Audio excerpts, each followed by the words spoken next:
Aquest és un element que marca directrius sobre el territori molt importants. Fins ara, el planejament municipal era qui tallava el bacallà en molts temes.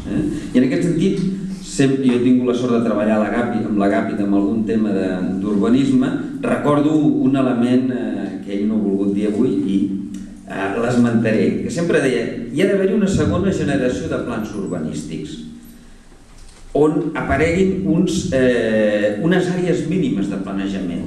No podem tenir 947 plans d'ordenació urbana municipal. És una bestiesa, és un àmbit de gestió excessivament atomitzat, fragmentat. I ell deia, hem d'aconseguir àmbits obligatoris per llei. Ho deia quan estàvem treballant a Sant Pere de Vilamajor i vèiem aquesta necessitat de que no té sentit treballar la capçalera d'una vall sense tenir present què passa al mig i què passa al final. Per tant, i en el Vallès això és molt evident.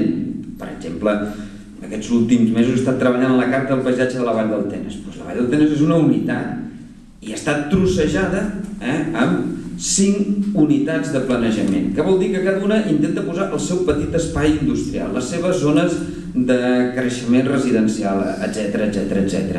I aquesta manca d'unitat, aquesta manca de visió global, la paguem molt cara. Hem parlat molt del franquisme, però algun dia algú ens donarà les dades exactes d'aquests 30 anys de democràcia i ens adonarem del que realment ha passat i ja serà massa tard.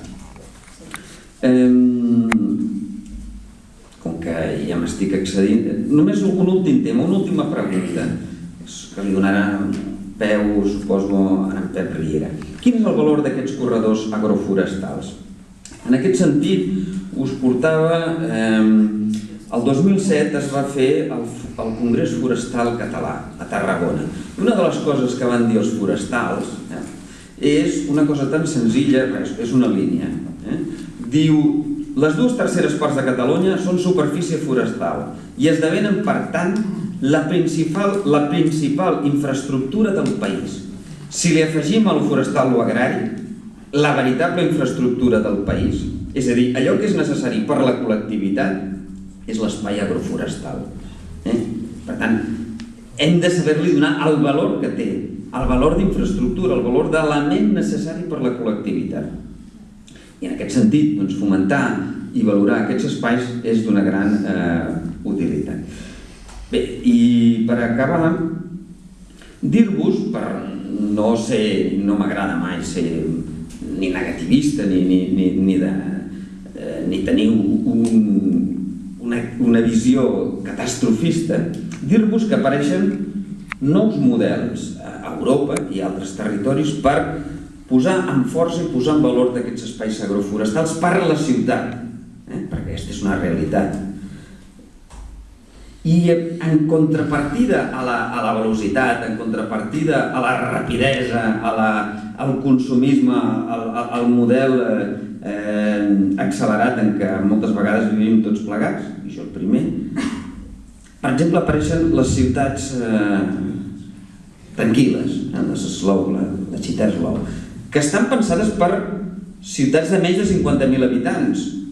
Per tant, Llinars, Cardedeu, dius, aquí teniu un model, és un model on emmirallar-vos, on promoure aquests elements de continuïtat.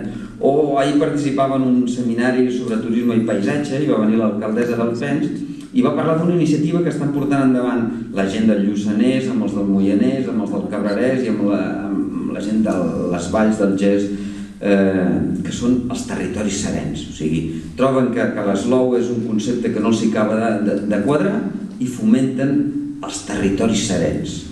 I per tant tot això va lligat amb què? Amb valorar i què estan promovent des dels territoris serens o des de la ciutat slow.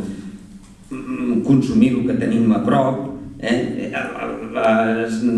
menjar el que sembrem, aquests elements que són tan simples i senzills però que són els veritables models per posar per a la gent de la ciutat, perquè el 75% de la població vivim en ciutats i necessitem imperiosament aquests espais no només per fer lleure, sinó per alimentar-nos. I per tant, aquest és, sense cap mena de dubte, l'element importantíssim de cara al futur. Moltes gràcies.